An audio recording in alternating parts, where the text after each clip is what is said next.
Hello, my amazing artists! Today we're going to make some colorful cities. I'm really excited about this one because it uses 3 elements of art. The first one is form and then shape.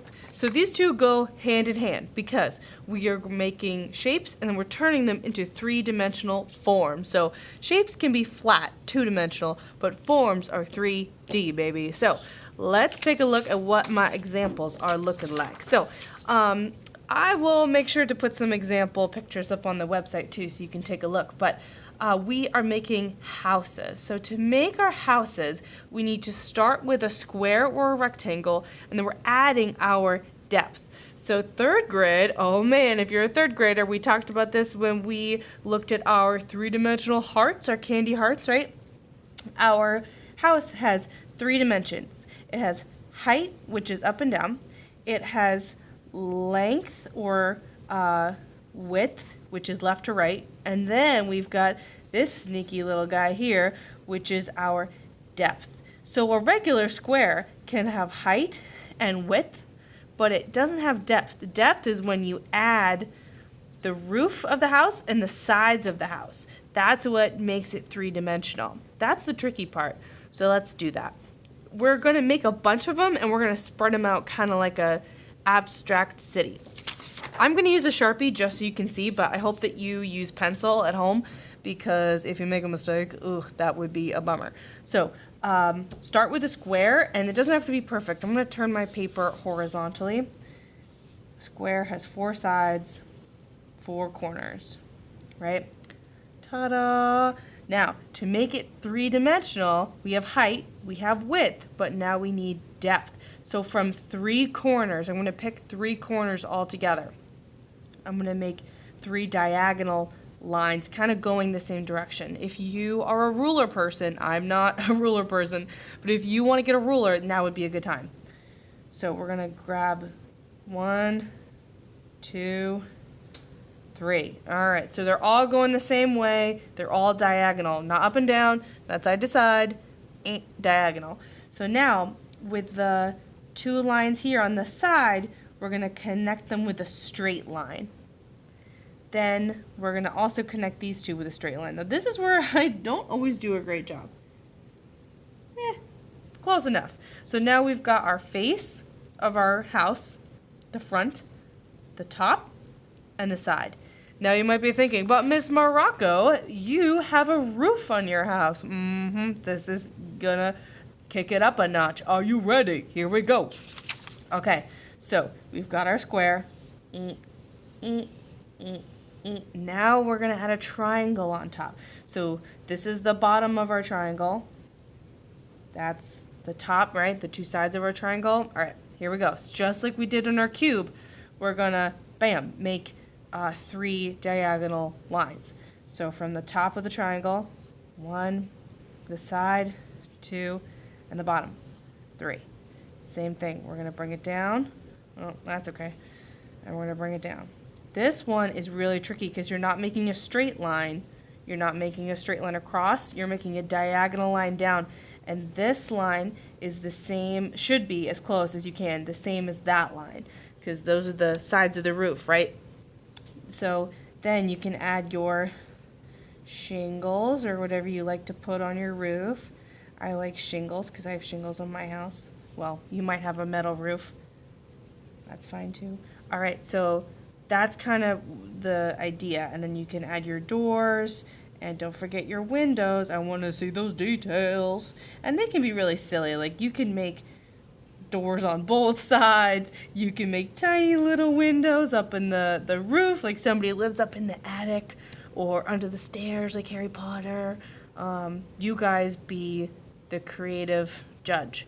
So I'm going to fill this paper with houses, and on this guy you can tell I used a crayon, and a crayon is great too. If you don't have a Sharpie, go ahead and use a crayon. That works fine too.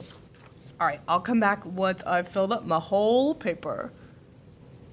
Okie dokie, artichokes. I have drawn all of my buildings. I've got a couple details I think I want to add. I like these city looking buildings, and I also like these kind of country style looking buildings. Like this looks a little bit like my house. So we've got this whole city space here, kind of a little town area. You can add a lot of cool details like trees and roads, kind of like I did. I added these little swoopy paths. You could add bushes and mountains and all sorts of cool stuff. But I'm keeping this real simple for you. So I've got my buildings done. So I've done my form and my shapes, right? I drew the squares and then I created the depth, which made the form.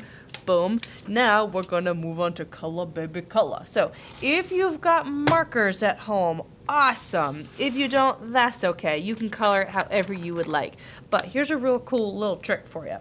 I'm going to, and remember, you could draw in crayon too, no problemo. I'm going to color, not really super special, just kind of scribble a little bit on my houses. And I want to make sure that I add a good amount of color, though. I don't want to be stingy. I want to be very generous. Give a lot of color there, because if I don't add enough, it's not going to work. I'm going to show you a cool little magic trick that you can do with your markers. So markers are basically made up of, well, these kinds of markers anyway, these Crayola washable ones, they're made up of water and pigment. Pigment is not little tiny pigs. It is a fancy word for color. So they take this color and water and they put it in your marker. And when it comes out of the tip of your marker, you get marker kind of ink stuff. So yeah, there's a little art science for you. So there's a good start. I'm going to take a cup, and I've just got this old yogurt container, whatever you have will work, and a paintbrush, and I'm dipping my paintbrush in some regular old water. You get it from your sink, and make sure my paintbrush hair is nice and wet, and I'm going to rub that water on my color, and you're going to watch.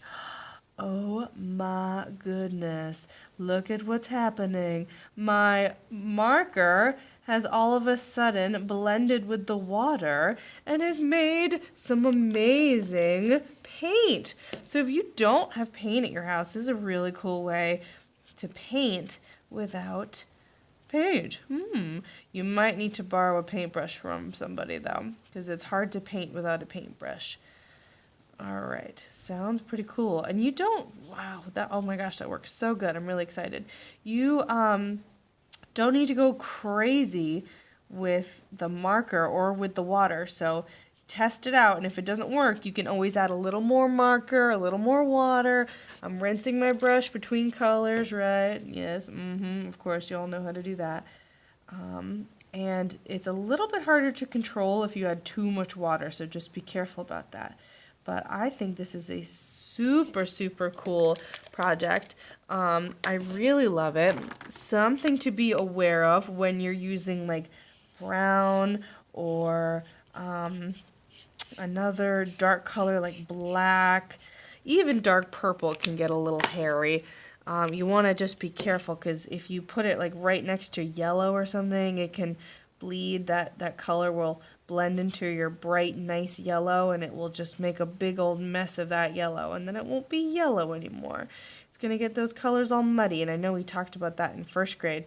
When you use this technique, it can kind of blend colors together, so just be really careful. And see, I've got already some color on my brush.